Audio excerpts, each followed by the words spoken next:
Headspace. I've been asked to make a video explaining what headspace is, the type of tools we use to check headspace, how to check headspace, and why we should check it. Now, I'm not going to get into a long explanation about the technical specifications of headspace in a rifle, how to set barrels, all of that stuff. That's a gunsmith's job. I'm not a gunsmith. I'm not going to get into that. However, as military surplus arms collectors, we often like to shoot the rifles we collect. Some of these rifles are 50, 60, 100 years old. They've been through wars. They've been through hell. They've been through crappy refurbs, and sometimes the headspace gets out of spec. A real basic, the headspace measures the distance in between the bolt face, that's this part of the bolt, and the chamber face. If you look down into your chamber, that's where the barrel starts. And that's where this part of the cartridge, the base of the cartridge, fits in. You don't want too much headspace, because if there's too much headspace, the cartridge can move around in that chamber.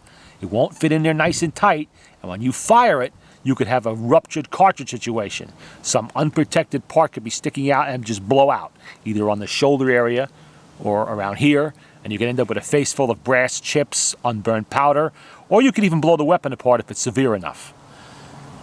Now, there's two basic types of cartridges that we as military surplus collectors like to shoot. You have the rimless. This is an example of a rimless cartridge. This in particular is the 8mm Mauser, but cartridges in this family would be 30-06, 7.62 by 51mm, 7.62 by 39. Those are all rimless. By rimless, I mean here at the base, you can see there's no ridge on it. It's flush with the body, and the extractor groove is milled into the case. Now, rimmed, which is this. This is 7.62 by 54R, the typical Mosine round.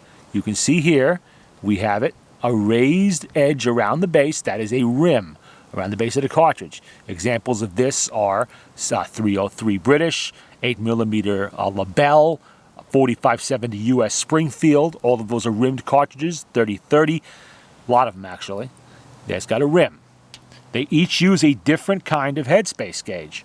Rimmed gauges are these. These are bullet-style headspace gauges. They tend to be a little more expensive. They run about $45, $50 each. You can get them from Brownells. You can get them from Midway. This one is a Forester gauge for 8mm Mauser. But for the rimmed cartridges, we can use coin-style headspace gauges. I get mine from Okie headspace gauges. That's www.okiegauges.com. They're very easy to use. They're not that expensive. They're $25 for an individual gauge, and I'm not sure what he's asking these days for 3, but it's about $55, $65 somewhere. You look on the website, you can Google it, you can look it up, you'll find it. They're very easy to use because with the rimmed cartridges, these bullet gauges, you have to pull the extractor to use these. Remove the extractor from the bolt. On a Mauser, that's nothing. It's really easy. Some other rifles, it could be a little bit more of a pain in the ass. So it's a lot easier with the coin style, but you can only use coin style gauges with a rimmed cartridge. They're not made for rimless. To use them, it's simple. They fit right. You see, this is the Mosine bolt. This is not a Mosine gauge. It's for the 303 British, but it's the same basic look to it. Same idea. You have the extractor here. Taking these out of a Mosine bolt is a pain in the ass. They break, they bend. If you don't do it right, they get stuck in there. So the less you have to do it, the better. That little cutout in the coin style gauge, you see a little cutout right there? Fits right in there like that. Look at that. And it clears that extractor. You can check your headspace without taking the extractor out. And same for any coin style. Now, gauges come in sets of 3. You have go, no-go, and field. Now, a go gauge is mostly used by gunsmiths to set a new barrel. Go gauge makes sure that the bolt will close properly. You really don't need it so much for our purposes as shooters, but some people like to have the set of 3. If you want a set of 3, get it. It's not a big deal. Then you have the 2 that check actual headspace, which is, oh, let's wait for the helicopter to go overhead. Otherwise, you're never going to be able to hear me. Thank you, United States Marine Corps. Okay.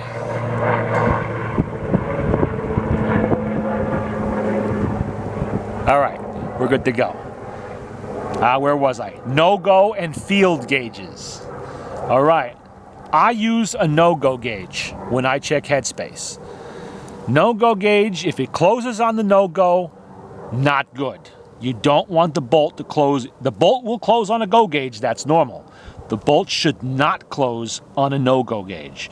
If it does, you have too much headspace, and you could end up with a ruptured cartridge situation. Not good. The field gauge measures the absolute maximum amount of headspace you can have in a rifle and get away with it. It does not mean the rifle is going to be particularly accurate like that. It just means that you can still fire it. It should be safe. But you may end up with ringed cartridges, bulge. Not good if you like to reload, especially, because it can cause cartridge stretch. And frankly, I've had rifles that would only close on a field. I found them to be inaccurate, worn out, really best left as wall hangers, not used at shooters. It's something you would only want to shoot if you were desperate. But a go gauge will at least tell you that you're not going to die shooting the damn thing, pulling the trigger a couple times. Really, all you need to do is just get a no-go gauge. One gauge will do it for the purposes of just checking the headspace for safety. You just need the one. Now, Okie gauges are marked with dimples on them. This is a 2 dimple, which means that it's a no-go gauge. 1 dimple is go, and 3 is a field. I have the whole set for 303. I really didn't need it, but I got the whole set anyway. Now, to demonstrate their use, I would show you on the Mosin rifle, but in a dazzling display of competence, I managed to lose the gauge. So, I will have to show you on the Enfield. This is best done with the rifle held in the upright position, but I can't quite get it in the camera frame doing that, so I'm going to do it the awkward way. Open the bolt, and bear with me here. This is not easy to do at this angle. Take the no-go gauge. This here is the bolt head. You see it's very similar to the Mosin, and it's a screwed-in bolt head, separate from the bolt body. It's got an extractor there.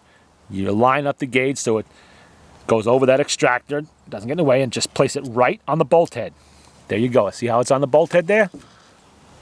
Then you close the bolt, in which you see when the rifle's not held upright, it'll slide off the bolt head on the Enfield. So I gotta do this off camera and just close it. Okay, that's better now. Now you see it on there. I'm going to close the bolt like that, and then we're going to very gently lower the handle. The moment you feel resistance lowering the bolt handle, that's a pass. That means you're hitting the gauge. You should not have a situation where the bolt closes easily fully, like it would if you had a normal cartridge in there. You want it to go down until you feel the first sign of resistance. Never ever force the bolt closed. Never, because that'll damage the gauge, could damage your rifle. Very gently lower it until you feel resistance, like it is right there. That's a pass. You have passed the no-go. Your rifle's good to go. Take it to the range and shoot it. Now, I generally like to recheck my headspace every 500 to 600 rounds just to make sure everything is staying in spec. I don't like surprises. But you can see how that does not close on the gauge. That's what you want. Now, if you have a Mauser and it closes on that gauge, you've got some problems, because the only way to fix that is to either try a bolt body swap and pray that the one you picked up for $45 at the gun show or on Gun Broker will work and it'll pass on it, or you have to have a gunsmith set the barrel back, and that really alters the rifle, destroys its collectability, and that's the end. So pretty much if you have a Mauser that fails headspace and you can't find a bolt that'll pass on it, that's it. It's a wall hanger. Okay, let me take the gauge out so I don't lose it. And then I will explain what to do if your Mosin or Enfield fails to pass the no-go test. Not the end of the world. With these rimmed cartridges in these Mosin rifles, the only part you need to replace is this bolt head right here. Just the bolt head.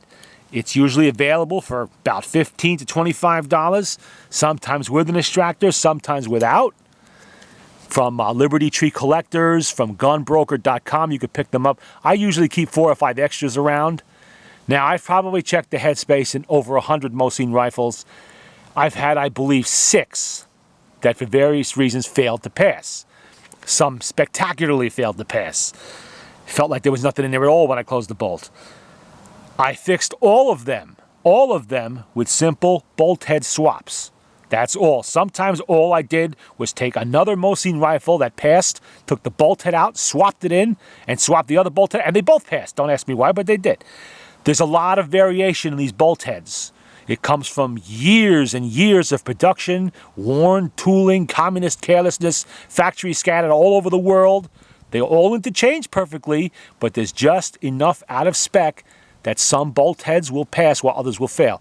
So it's really easy. Now with the Enfield, the British deliberately made bolt heads in different sizes so that if one was a little out of spec, you put a longer one, a bigger one in there, and mind you, these are very, very tiny measurements. Put it in there and it will pass. So there you're safe too. But with the Mosine, you have no problem. If it fails headspace, that's not the end of the world. Definitely not. It's very easy to fix. It's done every day. There's no problem. A lot of times with the refurbished rifles, they got careless at the arsenal. They didn't check them properly, and they let a few slip through. So always, always check your headspace, especially on the Mosine refurbs. You know, it's so easy to do. It doesn't require a huge investment of money or time. And once you own the gauge, it's yours forever.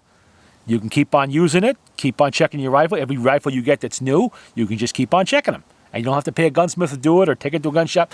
It's easy. It's something that you as the collector can do yourself, and that's always a good thing, a skill. Once you have it, you don't lose it. Was there anything I didn't cover? Okay, we covered the two types of gauges here.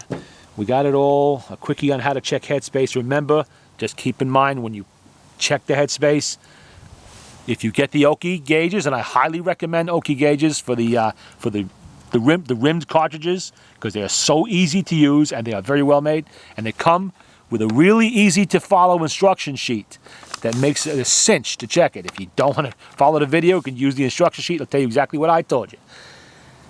Do not slam that bolt closed. That's the biggest rookie mistake people do when they check headspace. They try to they think they have to force the bolt handle down. You do not. Gently lower it. Just think of that gauge as an egg in there. You don't want to break the eggshell. Lower it easy. And the minute you feel resistance, however little it is, that is a pass. Any amount of resistance on that gauge to close, it is a pass. If there's no resistance at all, that is a fail. Any amount of resistance, that's a pass, and you're good to go. Okay, I think that'll do it. It's a little cold out here. My fingers are getting cold. That's enough for this video.